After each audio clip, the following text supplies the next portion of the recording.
Kia ora everyone, my name is Levi and welcome back to the Limelight SMP. So as you saw in that beginning time lapse, we spent, honestly, it was probably like at least 8 hours,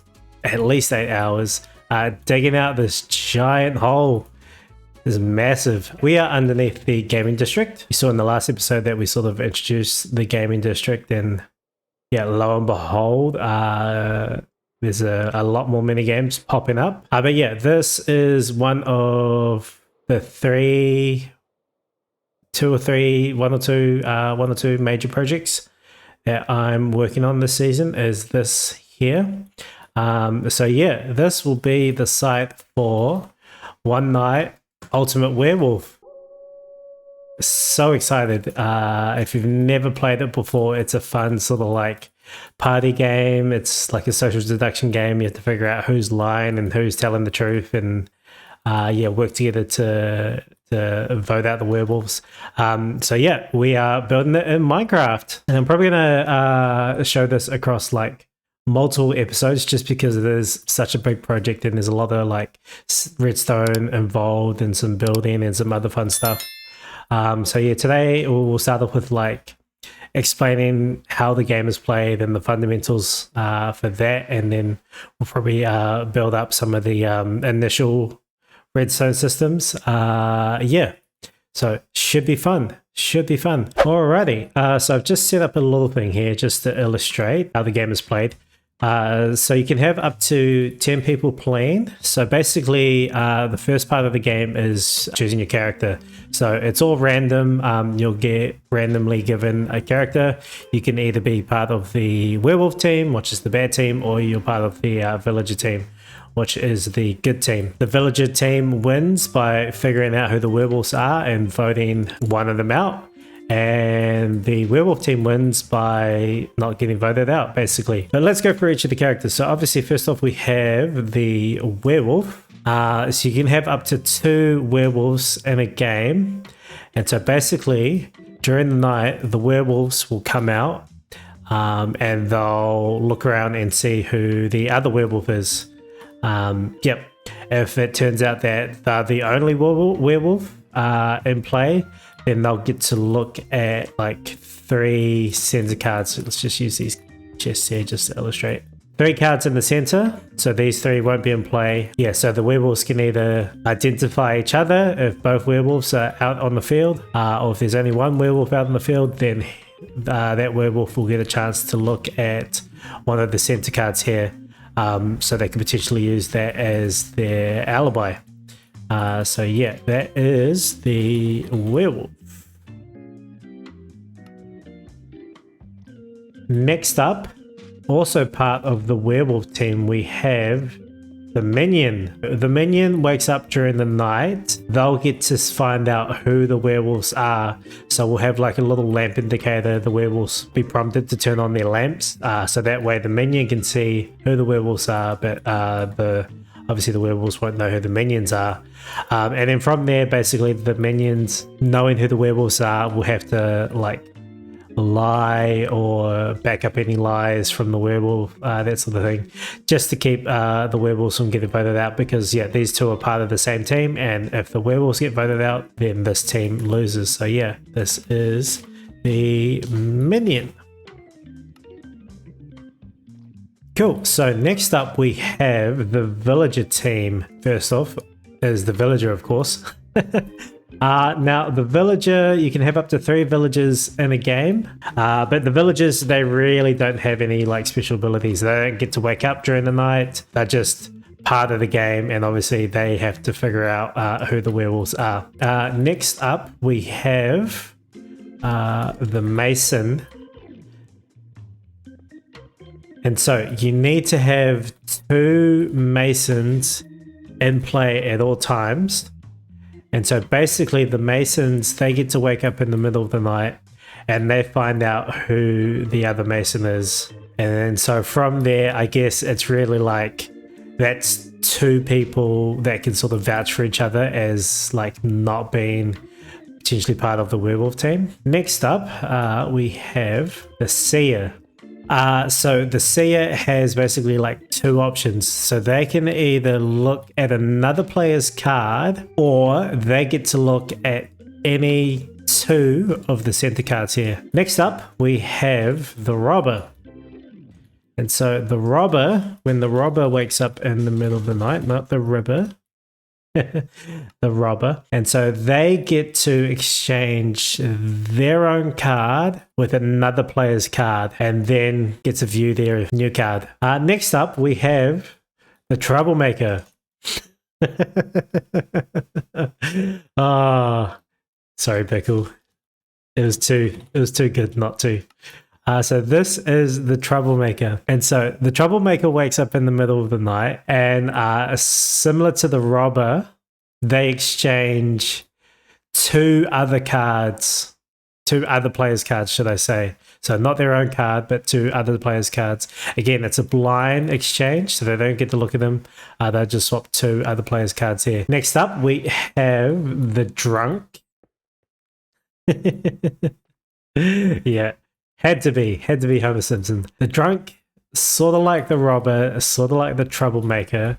The drunk wakes up in the middle of the night, and without looking, so again, this is a blind exchange, they will exchange their card with a card from the center. And then lastly, we have the insomniac. The insomniac, basically, they get to wake up in the middle of the night and look at their own card. Cool. And then lastly, we do have these three roles here, which are kind of like extra roles. So these aren't going to be part of the initial phase of the game, because I do want to like give the limes time to get sort of used to the main sort of characters in this game. Yeah, and then we'll add these guys later. So we've got the hunter, the tanner, and we've got the doppelganger. So yeah, that's pretty much sort of the fundamentals of how the game is played. We'll probably start with building the character selection area. So this is sort of like the area where the players first start, is where they'll pick, you know, what characters they want included in the game. So yeah, let's build that redstone system first, and then we'll sort of go from there.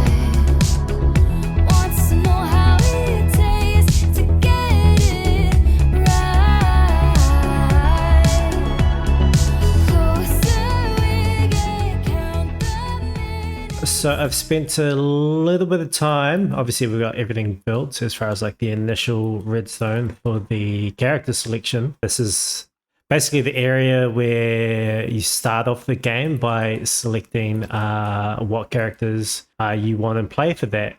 So yeah, what we're doing is we're just creating these cards. I want to show you a little bit of how this works. So if we go ahead and press a button here, that'll craft us a shulker box. So I've written like lore on the playhead, so you can see here we've got the werewolf. So yeah, the werewolf wakes up and looks for other werewolves. If there are no other werewolves, you may look at one card in the middle. So yeah, we'll chuck that in the last slot and then basically fill the rest of the slots with glass. So the players, they never should have to remove anything from this box when they're looking at the cards. They simply just, you know, open it up. Oh yeah, cool, I'm the werewolf. Now the reason for the glass panes is so that the role basically stays hidden, because I know that like sometimes you can do this if you hover over it. Yeah, and we don't want like people accidentally finding out what's inside the box when they're not supposed to. So you can see here, you can just see glass stain, or black stained glass, glass stained. So yeah, that's the reason why we do that. But that's basically what the cards look like. So yeah, we have the single playhead in the last slot there, just to indicate what this card is. And yeah, so we'll just chuck a few more of these inside the system, and then I'll give you a bit of a demonstration for how it works. So yeah, one playhead in the last slot, and then through the system like that. But yeah, let's do a little demonstration for how you would select cards for a game. So let's say we have like a 5-player game, so we need 8 cards. So let's say we go like, okay, we'll play 2 werewolves. We'll play a minion. That's 3. We'll play a robber. 4, 5. We'll go 2 villagers, 6, 7, and because we've got a robber in the game, we can choose an insomniac. So we got 8. So yeah, 1, 2, 3, 4, 5, 6, 7, 8. So this is for a 5-player game. So yeah, those lamps obviously indicate that those are the cards that you want selected, and then you could change your mind if you wanted. So okay, I don't want a villager. Change my mind. We want a troublemaker in play. Yeah, so it's pretty diverse, pretty customizable. Yeah, you can sort of like change your mind without having to commit to anything. But once you are ready to play that game, then you'll come over here. Let me just sort of jump up on top of here. So this is where you basically like dispatch the cards. So I guess I'll jump into free camp for a second and give you a little bit of an overview of the Redstone. So you can see here all the lamps have basically like pushed down these slime block or honey block sort of activators. So with this green line here, which is the game start line sort of thing, you can see as soon as I start the game, it's going to trigger these observers here, which is going to power this block here, which is going to fire off 1 choker box from this dropper here. This is where the cards sit, and these ones here. So you can see here, the iron blocks that are lowered will get powered, but not the ones that are not. So the lamps that are not active, they won't get powered. So hopefully it should just be a matter of pressing the button. Yeah, perfect. Cards get dispatched. So you can see them there, and there should be a couple over there as well. Yep, perfect. So yeah, these will sort of feed into the center here, into this system here, where players will come up one at a time and basically like stand on this pressure plate to get given like a random card. But yeah, we'll finish that part later as far as the redstone goes. So yeah, it's pretty straightforward. So yeah, we've got what, 1 werewolf, 1 minion, there's a seer, another werewolf card there, and the robber, and then we should have a villager and an insomniac. 2 villagers and an insomniac. Sorry, my bad.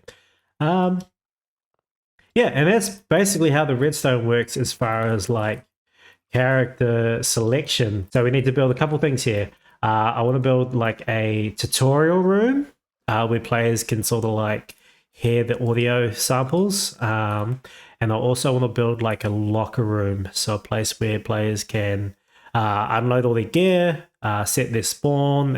In the meantime, we did end up finally, after many months on Limelight Season 4, we did end up going to the end to fight the dragon and to get some wings, obviously, as you can see. So yeah, we did the dragon fight, and there's a bit of a twist on it. And yeah, I don't know what to say. I was a little bit of a menace the whole time. I think I was getting on people's nerves, not really following the rules, naughty. But yeah, I'll play some clips from that, and when we come back, I should have this all built up for you guys to appreciate. All right. I need that. So the rules are we're just going by the tab list. Is that it? That means I go first. Oh, it's gonna be embarrassing because it's in alphabetical order, baby. I'm definitely I'm gonna miss for sure. I mean, I think we should all go through so that we can watch you. Just none of us are gonna do anything, you know? Is holding onto a water bucket legal if I get launched? What? It's illegal. No, it's illegal. It's no, not wooden. we're It's not wooden. No, we're supposed to have nothing but a wooden sword. Hey, why? I don't have any beetroot soup, by the way. I have the beetroot You'll get soup. your beetroot soup later. You'll get the beetroot soup when I give it to you. And you'll like Lisa, it. Can I have some more? Speech. Wait, can everybody take up one square? How many people do we have? Yeah. Enough to take up one square each. Is it actually just that many? Or do we have No, we have one. we have one missing. We're missing one.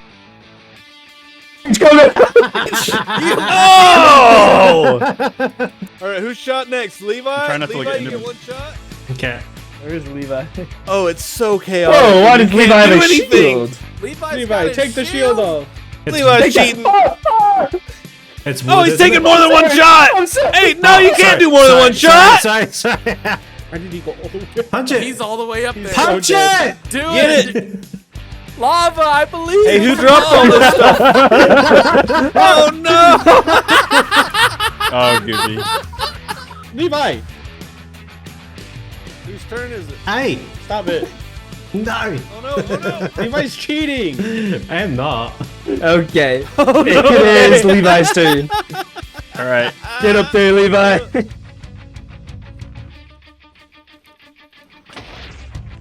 My maze. I have a question. Whose flying machine is that up there? Ooh. Mace. Like that. Was that Wilman? Give it back, Levi. 1 second. I'm busy fighting the dragon. No, I've got the bow. Levi, I'm waiting for him to come in so I can smack him. Shoot him, Levi. No, I'm. Oh, he's coming down. He's coming down. He's coming down. Yeah. All right, Ray, get ready. You're next. No chance. Oh my god, it's instant out there, man. Take that, buddy. Ah! I gotta kill I'm him gonna get out there. It's your turn. Hang on, quit hitting me! Quit hitting me! Why? Ray, go. Go, Ray. Levi. Hey, Levi. Oh, sorry. Levi! I just. All right, everybody stand right next to it and get ready for your turn. Indy, go. Indy. I'm going. And then Then Levi. Ray! Then Ray. Levi, Slap it, Slap Tirana! Tirana. Wilvis. Wilvis. I'm going. Wilvis, go. Go, Wilvis, go. Ah, hit it! Die! Yay! Who did it? Omni did it. I cheated.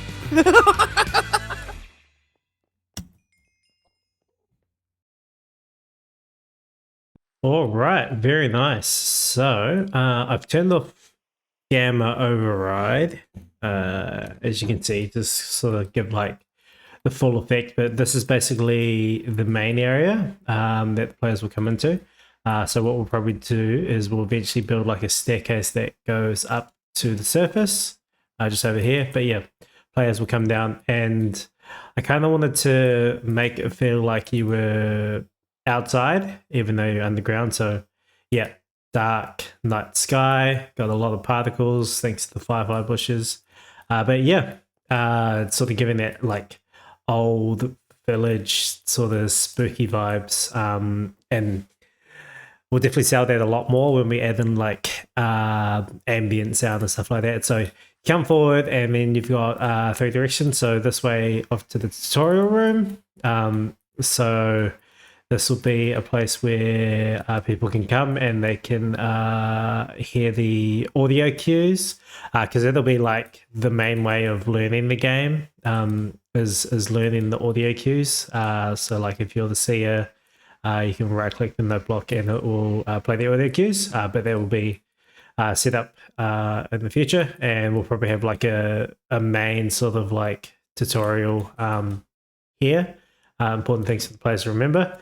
So yeah, that's that. Down off to the right here, you can see this spooky little gravestone here as well. down to the right, that goes off to the maintenance area where all the redstone is. But down the stairs here, we have the locker rooms.